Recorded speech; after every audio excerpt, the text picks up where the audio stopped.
It's hump day. Hump day! It's hump day. Hump day!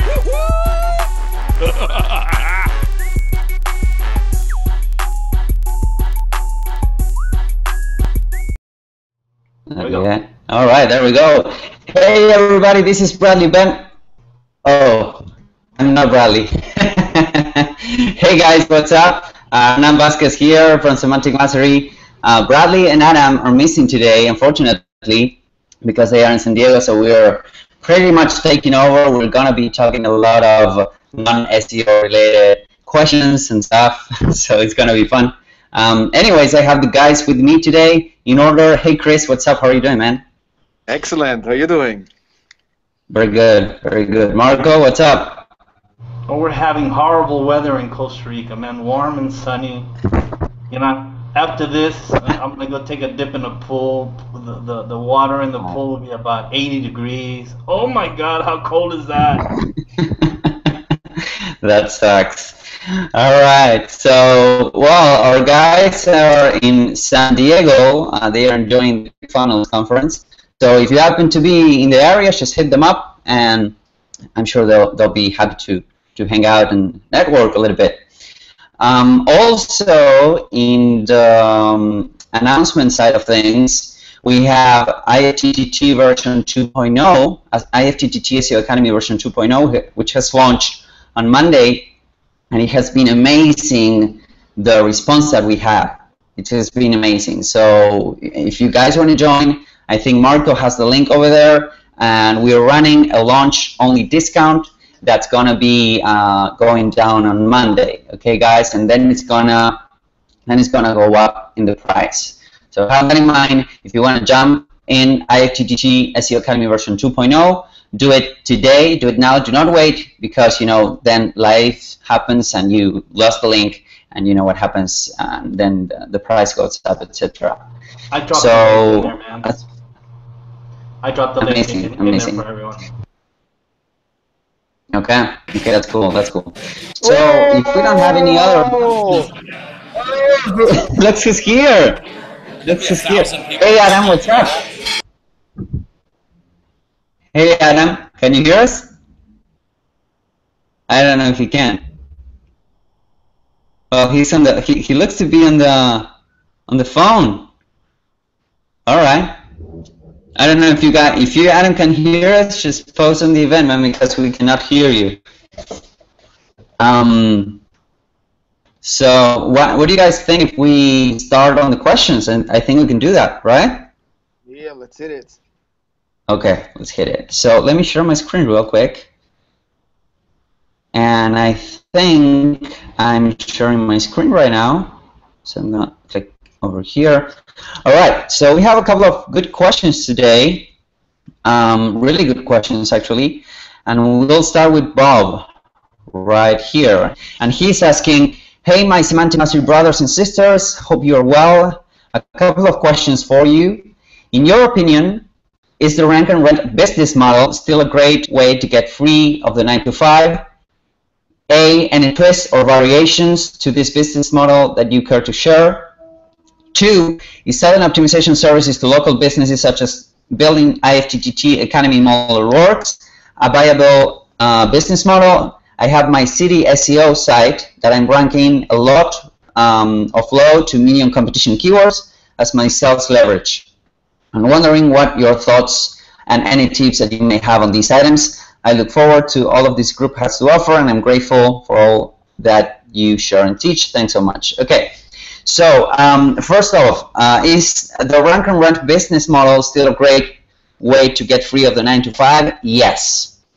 A couple of add-ons to that or variations could be, renting individual pages, renting space, like actual banners. If you have a rank website, you can have, you can be sharing some insightful information on the website and rent, you can rent banners, those kind of things. But yeah, it's still a great way to get free of the 9-to-5. I think, and this is my opinion, I don't know what you guys think, but it's more of volume, because if you have like 1 or 2 websites that they are giving you like $200 or $300 each.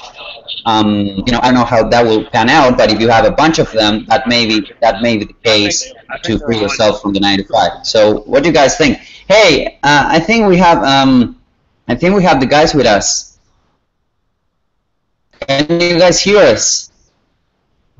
Yeah, but they're you're muted. They have back feed and they're echoing, but they're here. Oh, you have to unmute yourself. Can you unmute yourself? Okay. There we go. Can you guys hear us? Yeah. Okay, cool. Well, Adam and I are in San Diego. Rocking the beer. I've already drank mine. So we're not going to be able to attend today, but we just wanted to stop in and say what's up. So what's up? Yeah, Russell Brunson's chilling in the corner. We're trying not to bother him, but it's a nice day here in San Diego. There's like 1,000 people here for the funnel hacking event in San Diego, which actually is a bit cold. I didn't expect it to be so cold here, but it's going to be a good event. So next week we'll come back and we'll talk all about like what we've learned and share that with you guys. So Marco, Hernan, and Chris, you guys are going to handle the Hump Day Hangouts today, and go kick some ass, man. Amen. All right. Do it. Cool. Thanks a lot. All right, guys. Right. We'll see you. Thank you guys. Bye-bye. Bye-bye. In San Diego, man. All right. So we have the guys really there. So that was super cool. All right. So let's go back to this. Right? Yeah. Yeah.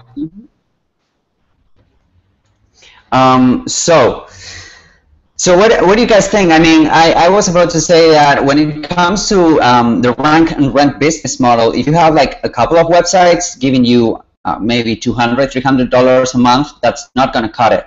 So in my opinion, the rank and rent business works basically if you have a volume of websites, or if you go for the high competition niche or the high-end niches, you know, like for example, dentists or aesthetic medicine, you know, those kind of tickets or products or services that are high-ticket products. I think that you can actually earn more per website ranked, and then you can, you know, get free from the 9 to 5 easier. So what do you guys think about that? Yeah, I think you're absolutely right. And since he asked for twists, there are actually some twists and variations to the business model. For example, what Bradley did was JV with a video production company, and he does the SEO and the ranking. The production company grabs the clients, and he just gets a share for his work. Mm-hmm. I mean, that's a great business model. Another twist on the business model would be once you get really proficient at ranking, Bob, whether it's websites, YouTube videos, or any combination thereof, just JV with someone who is really good at sales and can go and reach out to the local area businessmen and people who are actually looking for these services, and the salesman would take care of the approach and the sale while you're doing what you do best, which would be ranking the websites. Yeah, partnering up with a salesperson that usually kills it, because it will give you leverage, Bob. I mean, it will give you, you know, the ability to leverage your time. Now, part two of the question is, it's selling optimization services to local businesses, such as building your IFTTT Academy model works. Yes, and it works beautifully, Bob. We had a student that sold an entire, I think it was a 3-tier network for a realtor for $1,900. That is $1,900 and something dollars. Okay, that's on the sales page. If you guys go to IFTTTSEO.com, we had his permission to actually show the check that he was getting, you know. And Bradley mentioned, we had a great webinar on Monday, and he mentioned that he was selling each Tier 1 network for around $600, all right? And, you know, we get it when you have a team in place and when you have some VAs doing it, or hell, even, you know, if you purchase them from us, you can get a Tier 1 network for $60, and you can resell that for $600, okay? Just do the math. That's a huge ROI, and even, you know, if you get like half of it, it's a huge, huge ROI. So, you know, if you can sell that, I mean, if you can sell tier networks to your clients, that's a business model on itself. All right, that's a business model on itself. So those are the best two ways that I would found. You know, if you're making rank and rent business, you can attach IFTTT keywords to IFTTT networks to them, and then selling the IFTTT networks to your clients as well. I think that's gonna make you a decent amount of money. And then as long as you can scale and outsource, which are two business models that are completely outsourced and scalable, you can totally get it. So I think that even hold on a second. If he even adds curation to the mix, right, where he does content curation, not him of course, but hire someone who will do the content curation, so that you sell a full service. Not only will you sell the network, but you sell the content curation. I mean, you just hooked up two services that people would be dying to pay you for, because they don't want to do it. Not only do they not want to do it, most local businesses can't figure out how to do it. So I mean, there's just a ton of ways that you can monetize this, and a ton of ways that we're monetizing it, Bob. We're just giving you some of the ideas. I mean, for more ideas, I don't know if you're in the masterclass or the mastermind, but I suggest that if you're this advanced already where you're ranking, it's time to think about joining the masterclass and learning how to scale your business so that you can offer all these different services. Yep, definitely. So we have a question from Greg. Greg says, hey guys, I have two questions. One, I understand content and anchor text when linking to a website. However, I'm a brand new to citation and linking to citations. In backlinks to Yelp or Yellow Page citation, what content and what anchor text is used? I assume you don't write, hey, look at this great Yelp I found. So what anchor text and inside of what content do you use? I really have no idea what to write as the content. Can you guys give me a few short examples or a few sentences you would actually write as links to citations? Yeah, Greg, great questions. Well, let's start with this one. Citations, Greg, they are, you know, if you are anything knowledgeable when it comes to tier 1 linking, citations, they are great tier 1 linking. And when it comes to citation, what we usually do is to grab, for example, FCS Networker, some PBN links, you know, those lesser, more spammy looking PBNs, or some SAPE, and pointing them to those citations, for example, Yellow Pages or Yelp, okay? And what we usually do is to use branded or anchor text, okay, as URL.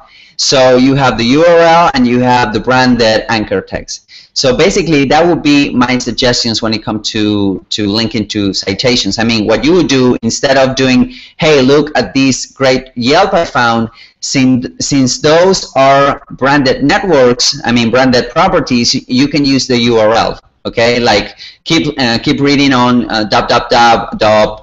yelp.com/your client domain. That usually works really well, and that's pretty much all that we're doing, like generic URL and maybe some branded. So there you have it. Hey, if I can just add a little bit of this, because sure. He actually wants to know the anchor text that he should use. I mean, just follow what the big guys do, man. Because what they say is, see the rest of our social media, or the name of the website on social media. Visit the rest of our social. See what our clients have to say about us. Look at our reviews. I mean, there's a ton of things that you could do to push anchor text that's not keyword rich. I mean, you could do it to these, but you don't want to get too carried away with it. So use it in that context when you're pushing, say, a Yelp listing. Hey, this is what our clients have to say about us, supposing that you have some reviews. Yep, definitely. Number two, for the IFTTT networks in a branded network, is there anything wrong with adding a few more blogs such as webs.com, tripod.lycos.com, yola.com, or bravenet.com to our networks? I know I will need to manually add the content, including attribution links, etc. So it will take a little extra work. Some of these blogs have a very high DA, so wouldn't it be a good thing to add a few more if we have time, or could that be adding too many? Is there any dangers in adding more blogs to a branded network? Greg, as long as you're keeping them really high quality and branded, you should be fine. Now, you know, we are big advocates of IFTTT, and we know for a fact that, for example, IFTTT, for now, it cannot post to webs.com, for example, when it could. You know, if we can figure it out, or if we can figure out how to post to yola.com, we will definitely update the V2 training. But for the time being, you can also try some other automation, like Zapier, and maybe Marco can chime into this, like Deliver It, or even a plugin that's called Social Network Auto Poster, Snap. Okay, it's a free plugin, and most of the cases you will be able to post to these additional Web 2.0s as long as you keep them branded. Yeah, I'm just thinking that if it's branded and if he's willing to put in the extra work with proper attribution, not only could he add these blogs to his network, but he could drop an IFTTT ring around that. I mean, he could make it persona based, go the extra mile since he's already doing it, and add the extra RSS feeds, which is in the advanced portion, right, of IFTTT v 2.0. We show how to add other RSS sources, so that you're not only adding your blog post, but you're bringing in other sources that would complement whatever it is that you're doing in all these different platforms. So I think that it would be a perfect complement to whatever you're doing. Yeah, definitely, and that's kind of, you know, we have talked about Web 2.0 networks in the past. Like if you can find actual Webs 2.0, webs.com, or, you know, yola.com, bravenet.com with Page and with some, you know, trust flow in them, you know, I think it makes a lot of sense to actually go out there and re-register them and use them as secondary websites. You know, if you, as Marco was saying, if you can brand them and make put a persona in them, they can become, you know, private blog networks like PBNs, but they would be like Web 2.0 networks, okay? And they can be really, really powerful. Jenny asks, hey Jenny, afternoon gentlemen, Hernan, Chris, and Marco. I'm sure Bradley and Adam are enjoying their San Diego sun and Bruce by now. Well, that's the case. Real quick, what are the difference in IFTTT version 1.0 and IFTTT version 2.0? And why it's a monthly subscription suddenly? Well, that's a great question, and we had it a couple of times, and we actually made a list of stuff that it's different between V1 and V2. Not right now because we are in the middle of the launch, and you know the guys are traveling and I'm traveling as well. But you know, as soon as we can, we're gonna put a what's new section on the training. So that's something that we have pending to do. But in the meantime, we have done it a monthly subscription because anybody doing IFTTT syndication networks know that there are a ton of moving parts to each of those networks, not only on the IFTTT side of things, but because of all of the different Web 2.0s and social properties that we are using in that strategy. So, you know, keeping up to the updates, it's a really important part, so we make sure that the IFTTT networks, they are still working. Not only that, we added a bunch of different training. Do you have the list that we put together over there, Marco, somewhere? No, actually, what I have is an answer of why it's a monthly subscription in the knowledge base. I dropped the URL in there, and you know, if you take the time out to read it, and you'll see why. Because it consumes resources, and there has to be a way for us to recuperate the investment that we've made into all of these resources. We're providing a Facebook group, we're providing webinars, we're providing different platforms, we're providing just all of these different services that go along. You don't just get the training, right?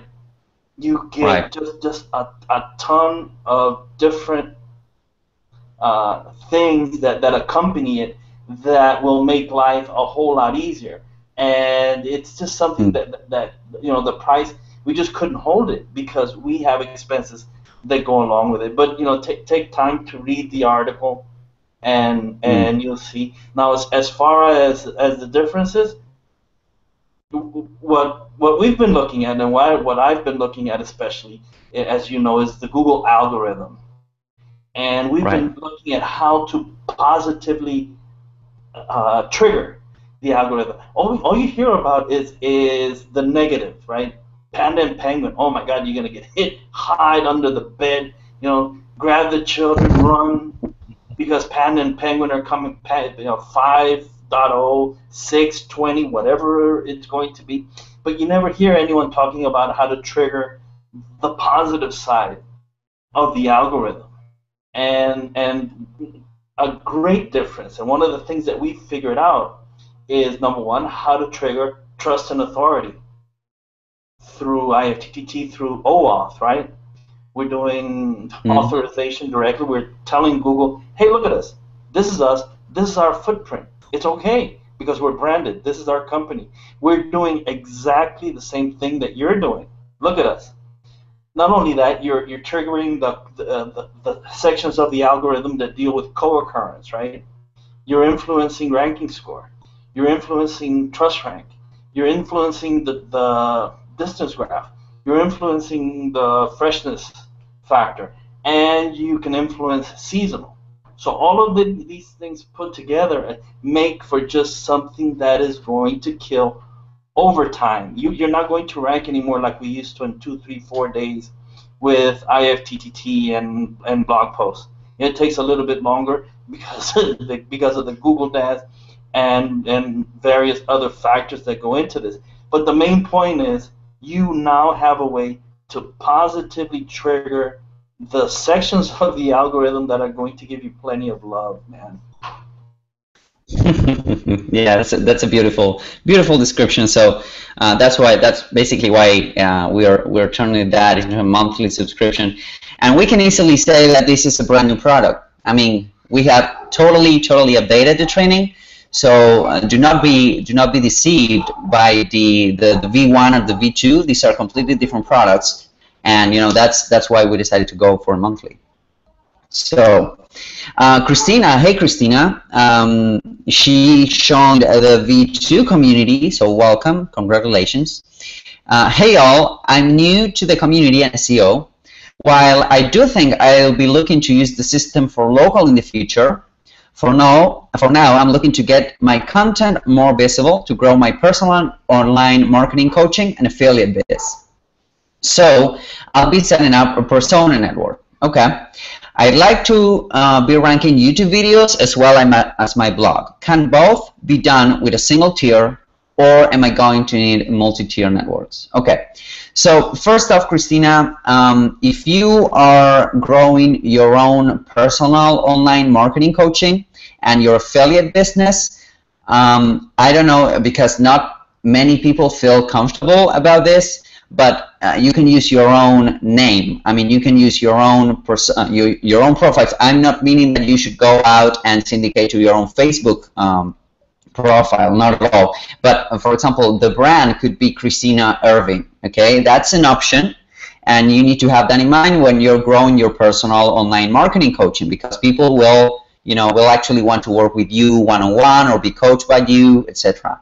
So personas, we usually set up personas when we are, when we are diving in niches that they are like far away that we are doing like now. For example, if you want to go for local contractors or local tree companies, as Bradley is doing, in those cases, personas do work, okay, because it separates you from that niche. Now, when it comes to actually setting up your own brand, I think that it would be a good idea to actually use your own name to to do whatever profile you want to do. Again, you want to do this with a completely, if you have a Twitter profile and you're active in Twitter and you're posting personal stuff, you need to open a new Twitter account for this.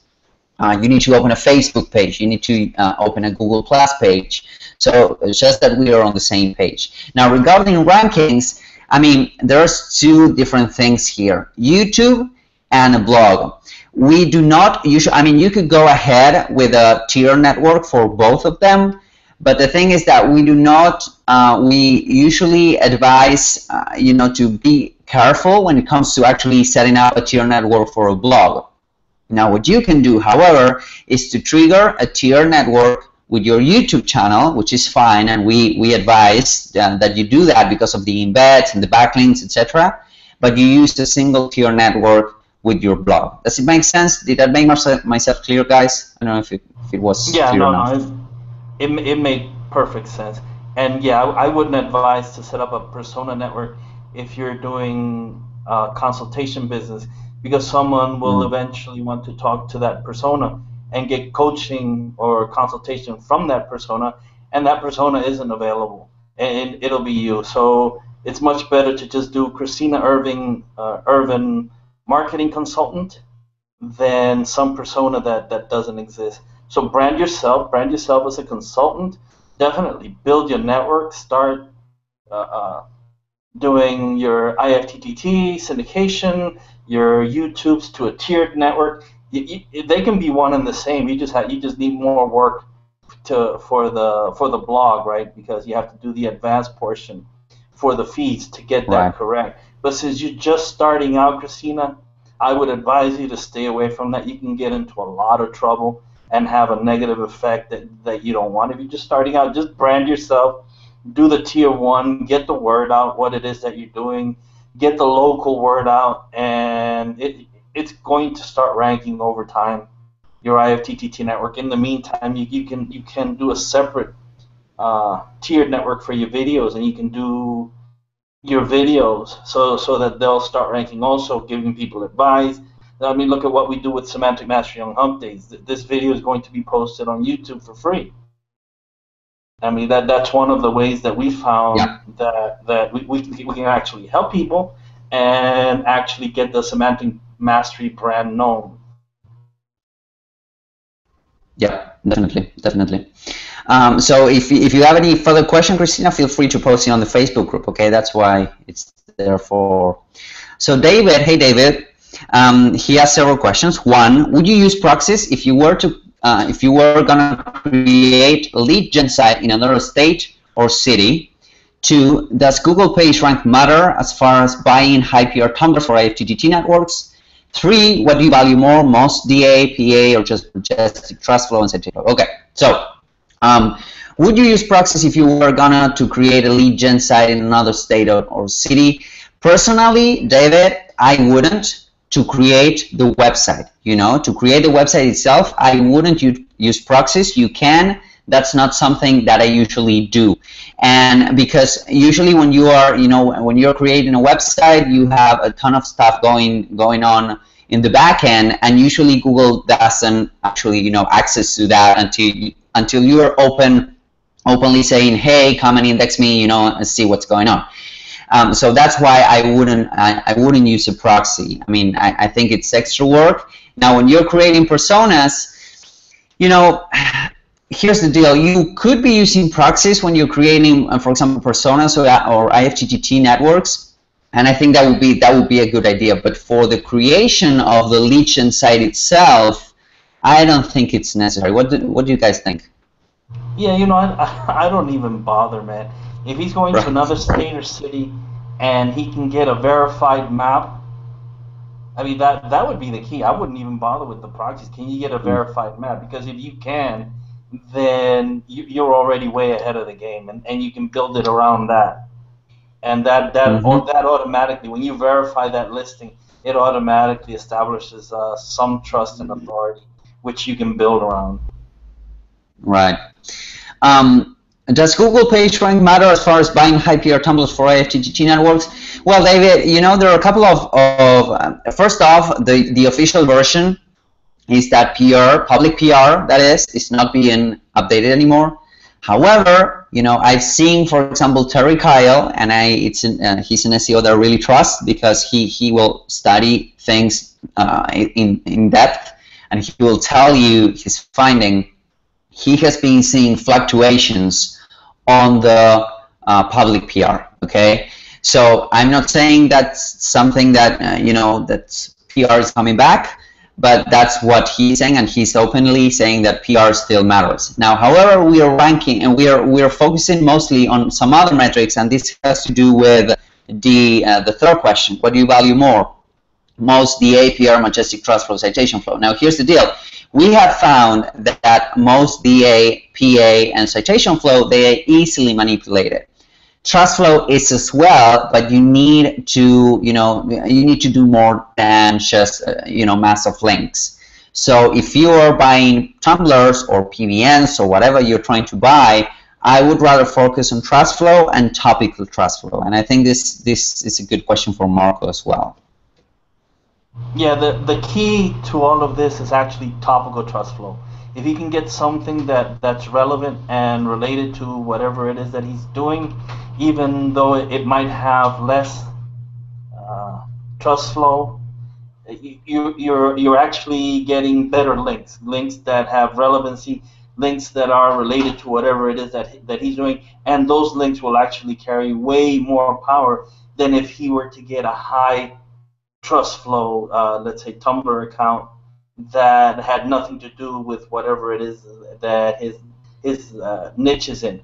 Having said that, now if you can get something that's trust flow 60, 70, which is almost impossible to do, but if you can get that, then it won't matter. Okay, there's a point where the power trumps whatever anything else is.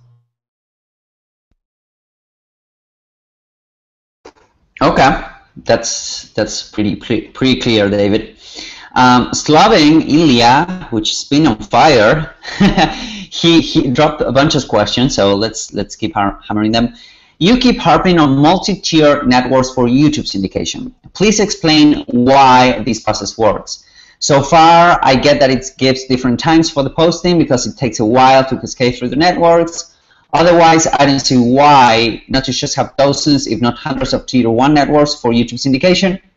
Is there a link built back to tier 1, Blogger, Tumblr, WordPress 2, and tier 2 rings? It is a multiple tier thing for indexing purposes, making the links findable by Google. Okay, so what we have been preaching, Slavin, is that you can actually have multi-tier networks, but for YouTube in particular, you can stack, as you are correctly saying, you can stack networks upon networks upon networks. Okay, so you can have dozens or hundreds of tier 1 networks for YouTube syndication, because what matters when it comes to YouTube syndication, in my opinion, are basically two things: that you have a properly optimized YouTube channel, and you can get YouTube Academy for that. It's $7, and Bradley goes in great detail on how to optimize a YouTube channel.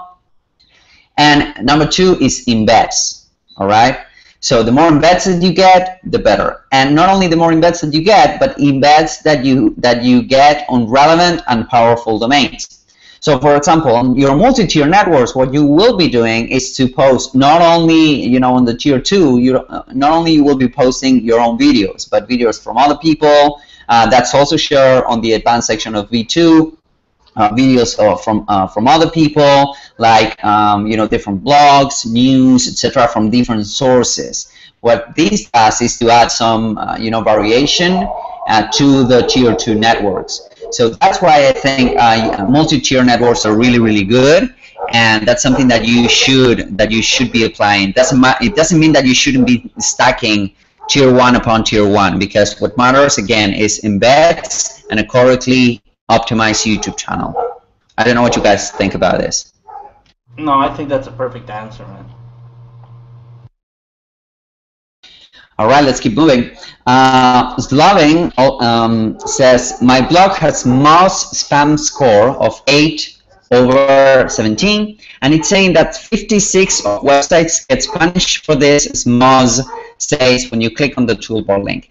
Is this 100% that my blog will be punished? Could it be of the syndication of my blog post?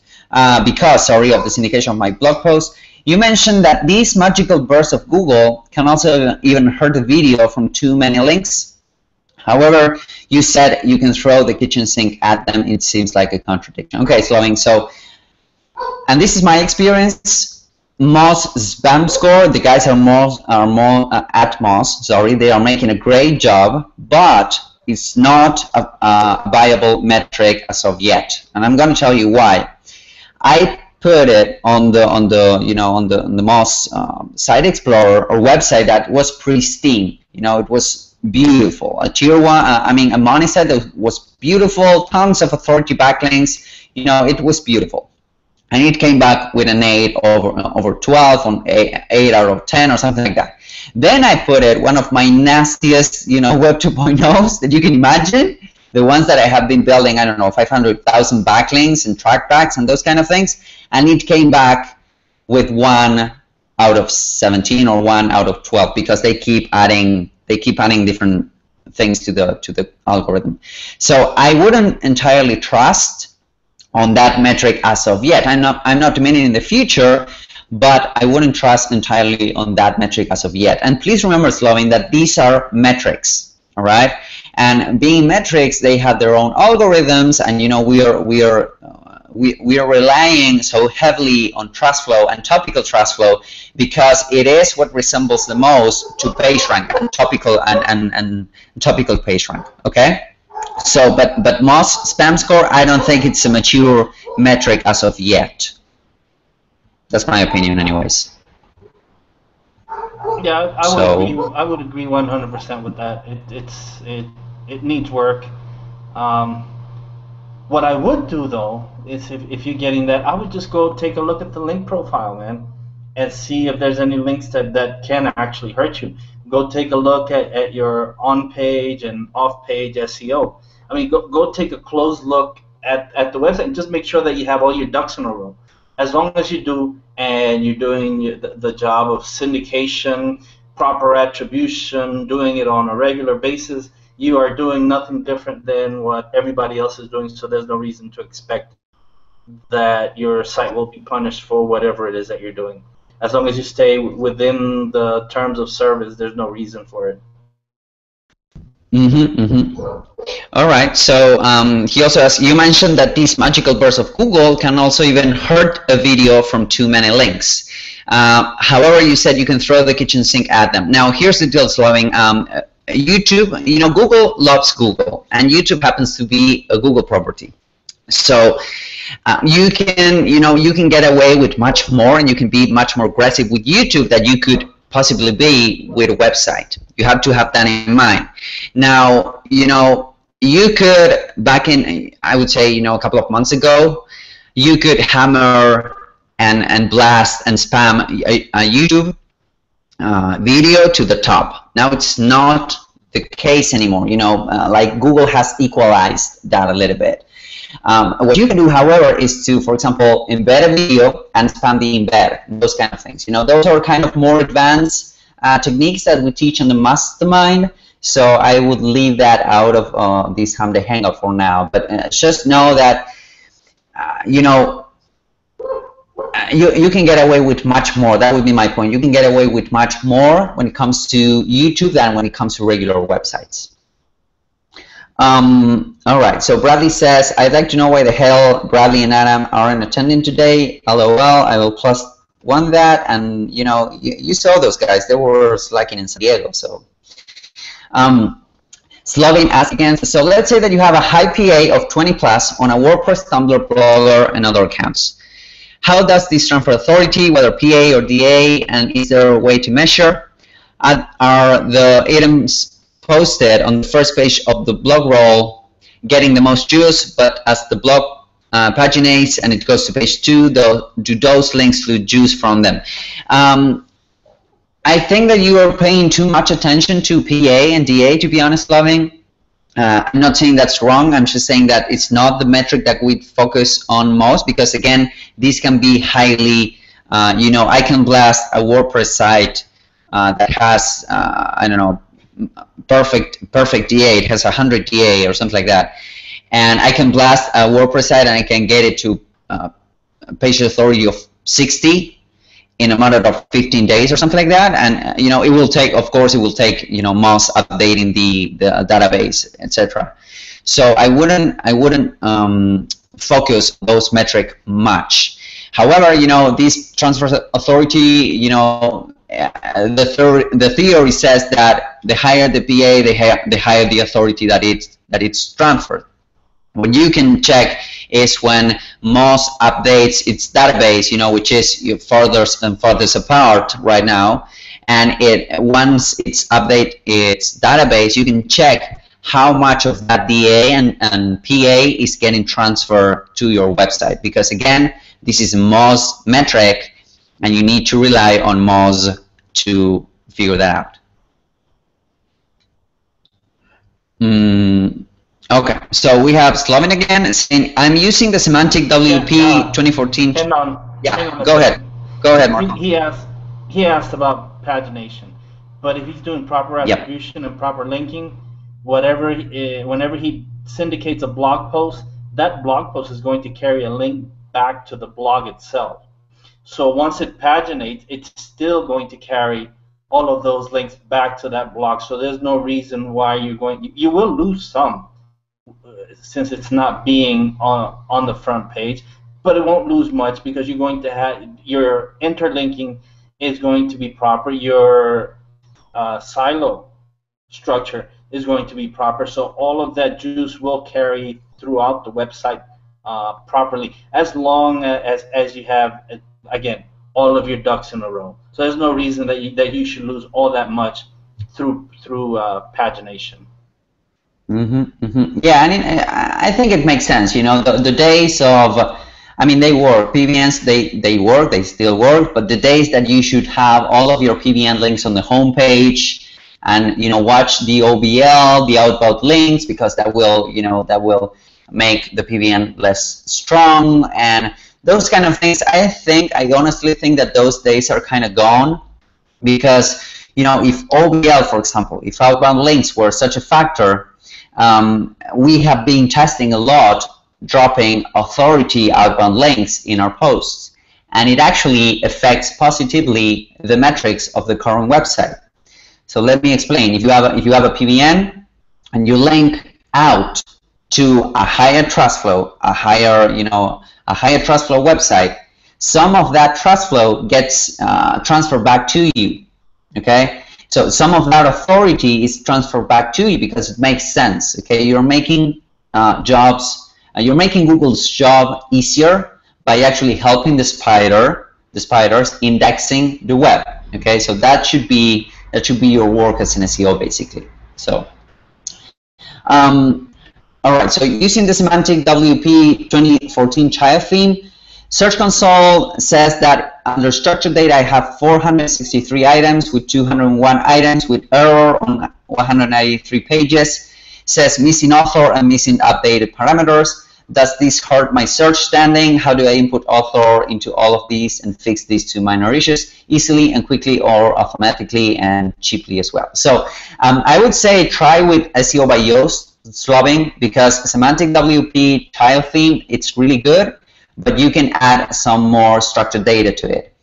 Usually, and it will definitely depend on that theme, but usually SEO by Yoast will add the author and the updated parameters that you are missing. You can go that route, or you can go the not so easily, or well, unless you know how to code, but you will need to code that yourself. Okay, but usually Yoast, unless you guys have another option, usually Yoast will perform just as fine for that.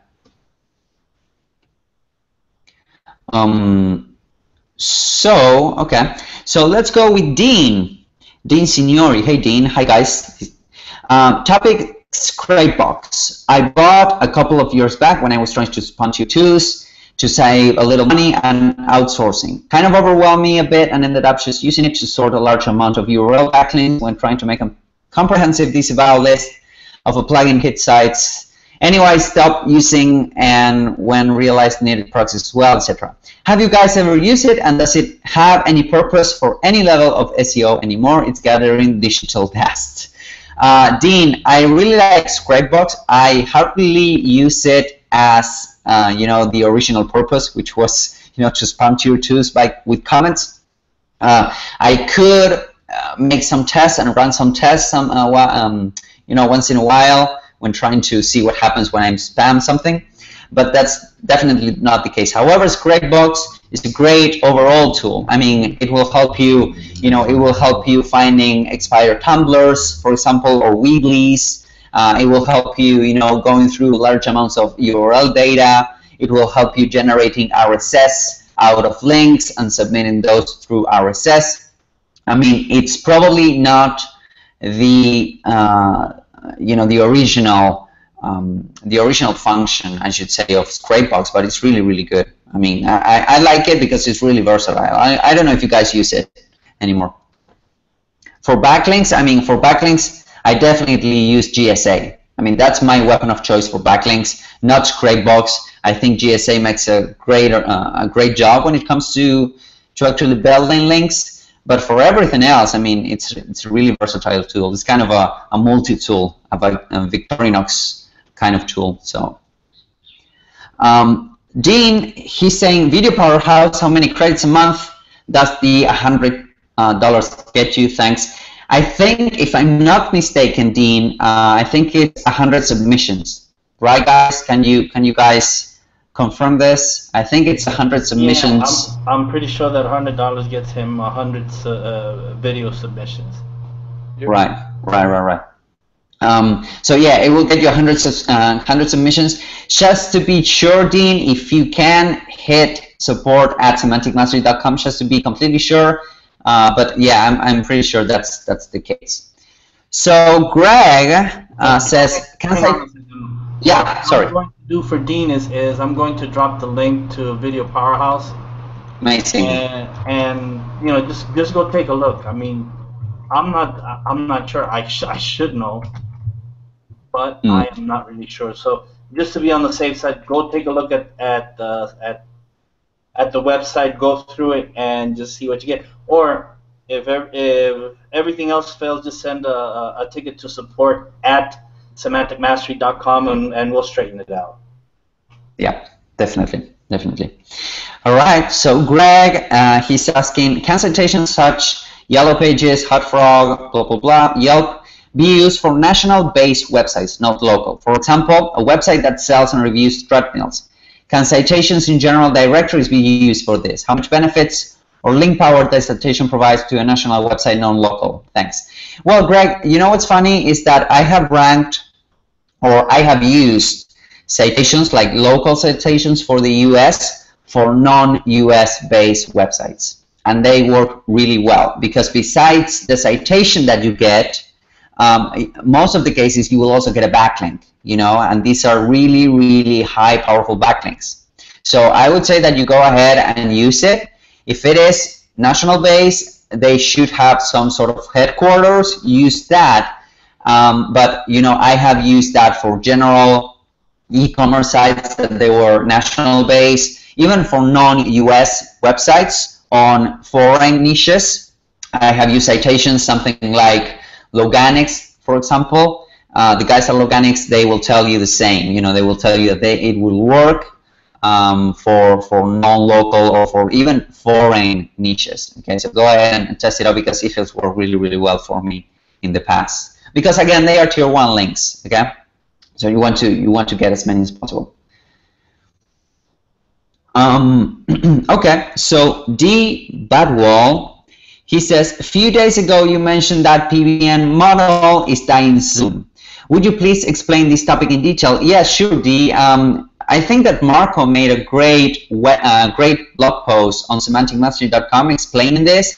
It's kind of a hard topic to discuss in a Hump Day hangout. So I would tell you that you go there. I don't know if you have the link handy of your blog post, Mark, over there, but I will tell you that you go there and give it a look because it's really, really in-depth and it's really, really good. Yeah, I've already added the link, man. So you can go take a look, read it, and he'll see why the distance graph, actually, the distance graph section of the algorithm is what's going to kill PBNs. Unless, of course, you're in IFTTT 2.0 and everything else that Semantic Mastery teaches, which will teach you. We'll teach you how to keep those alive and prospering well into the teens and beyond. Right. Bob, thanks for the awesome tips and insights. Very excited to be pursuing the business and have to be certainty that comes with of your expertise. Great, Bob. Please do keep us updated. Okay, keep us updated, the guys, and I would love to know actually how it goes. Okay, so go ahead. Ryan, when I'm creating a tier 1 blogger for a money site, is it best to use brandname.blogpost.com, or can you put keywords in the search as keyword.blogpost.com? If I use the IFTTT to Google Sheet, and I'm wondering if I can over-optimize if I'm posting URLs over and over that contain money keywords. Yeah, Ryan, I would definitely go for the branded route. You know, this applies for Blogspot and it's for whatever branded IFTTT, tier 1 IFTTT networks or properties that you're using. I would rather go for the brand, and this has many, many uses that we have discussed in the past. Like, for example, you're not pigeonholing yourself. You're not over-optimizing. You're creating brand authority.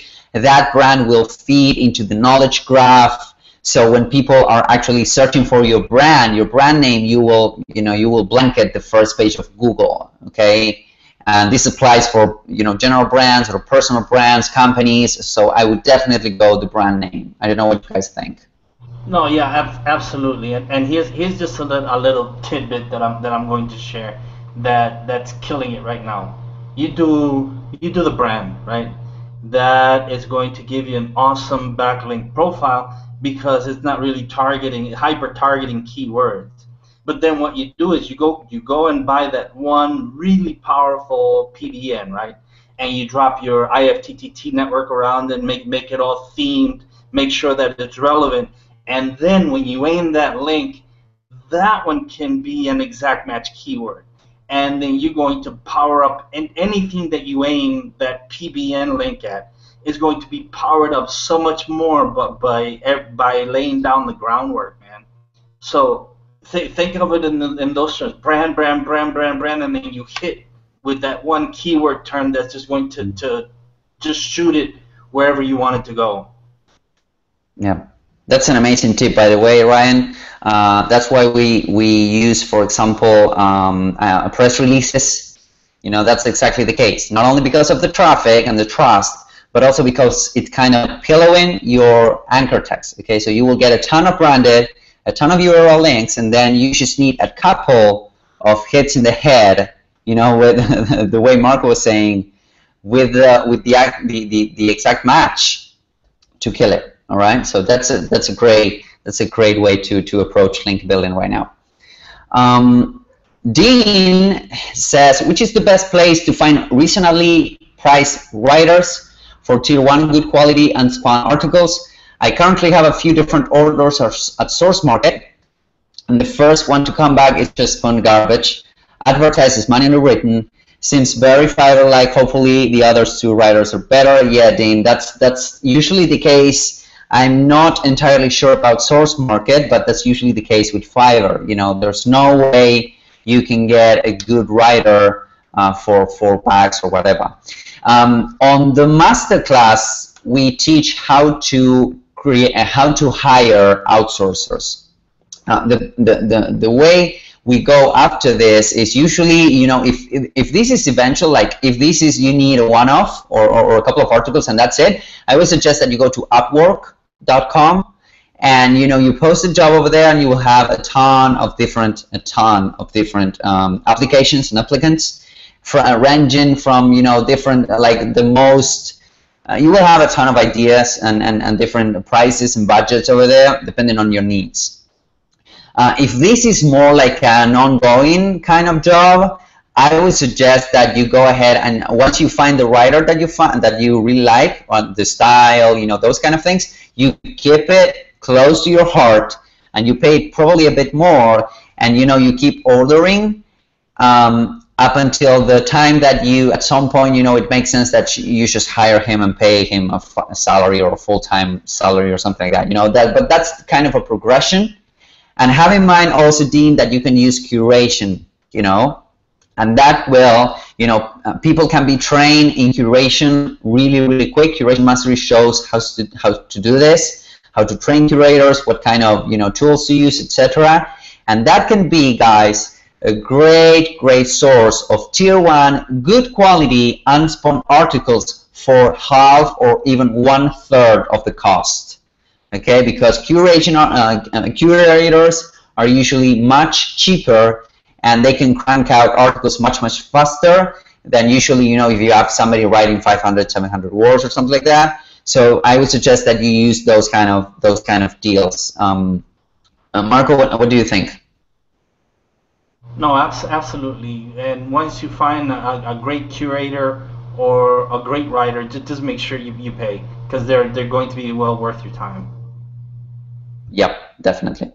This applies, of course. Well, you're talking about tier 1, and tier 1 can definitely be curation. Okay, you can totally use curation. In fact, that's exactly what we're doing with IFTTT, guys. We're syndicating out. It's kind of a curation, okay, an automatic curation, because we are leaving a link back as an attribution source. Okay, so Nick is saying that IFTTT, that semantic mastery. By the way, we down? only have time for a couple of questions. No, it's up. The other link that I posted is up, semanticmastery.com/v2. Okay. Semanticmastery.com v2. I posted it. You can access it and you can click on it. It's working. Amazing. Thanks, Nick. And we have time for a couple more questions. Yeah, for one more question, right? Yeah, or a couple. A few more. I'll keep you posted. Okay. All right. So Dean says, regarding crowd search, what is the process for a user to see your properties via the interface? What does it look like on the analytic referrals? I realize things have developed a lot since years back, but in the days of You Like Hits and like, sounds a lot like crowd search, except those older versions left referral footprints due to the iframes, etc. appearing on core results of You Like Hits for users to like for credits to have their own page like. Okay, so the way I see crowd search, Dean, is that they are micro workers. Okay, they are not the kind of bots that you could actually abuse the system like You Like Hits or Add Me Fast or those kind of things. The way I look at crowd search is that they are micro workers. Okay, so they will log in, they will manually log in. There's a person, there's an actual flesh and bone person actually looking for your website. So they will jump behind a proxy, an IP that you tell them, because right now they are offering localized searches, and that's how it's working. Okay, so it's not kind of the same. So that's how you would see the analytic referrals. It would come from Google, and you will see people coming from your country. Christina says, sorry, I'm still learning how to use all the terminology. I'm using my personal name. I have already built a great relationship audience. I didn't know if I had to set up new profiles in multiple networks or not. Christina, go ahead and set the profiles that you're lacking for a full IFTTT syndication networks, okay? And just stick with that. So probably you do not have a WordPress.com blog, or probably you didn't have a Tumblr.com. Open those accounts and start syndicating there, all right? Just open the websites that are lacking for your current efforts. So here are the guys. Here you have them. Hey guys.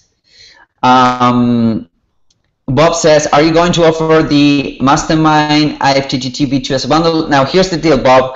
You can actually join. First off, you'll need to join V2 anyways.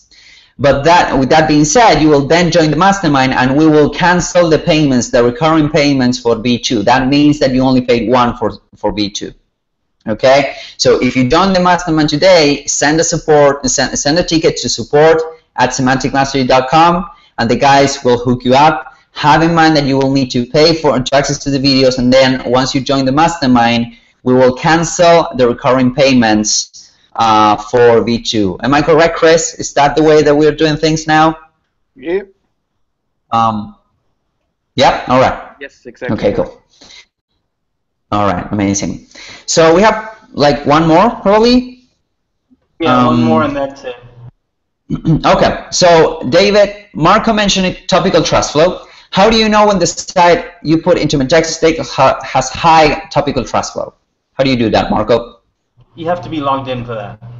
You have to have an account. That's the only way that you can get the topical trust flow metric. Yep. Yeah. And Bob says, are there any good, easy methods of incorporating schema into our hosted sites like plugin or themes? Bob, you have Yoast SEO will incorporate schema. Schema. Also, there's a plugin that's called All-in-One Rich Snippets, which will allow you to mark the data on each of those posts, and some themes will do that as well. But usually Yoast and that plugin makes a great job. So I think, guys, we are done. What do you guys think? I think it's our turn for a beer or something, right? Yeah, that's all the time we have. And okay. You know, all right, guys. So yeah, thanks a lot, everyone. Don't forget to. Yeah, go ahead. Yeah, just quickly to I don't know what his name is, but tell us Cambridge Electronics. You have to remember that Adam right now is away at the convention. You send in a ticket. Just give us time to get to it. We'll get you the URL so you can get logged in. If you haven't gotten your logins, we'll get it all straightened out. Just give us a bit of time. Yep. That's all. Yes.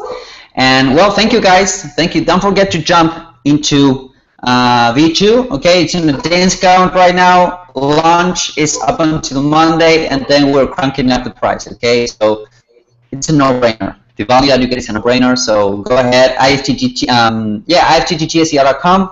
Join the V2 madness. It's gonna be good. Thank you, everyone. Thank you, Chris. Thank you, Marco. It's been a pleasure. Have a good All right, one. man. Take care. Bye, everyone. Bye. Okay. Bye-bye.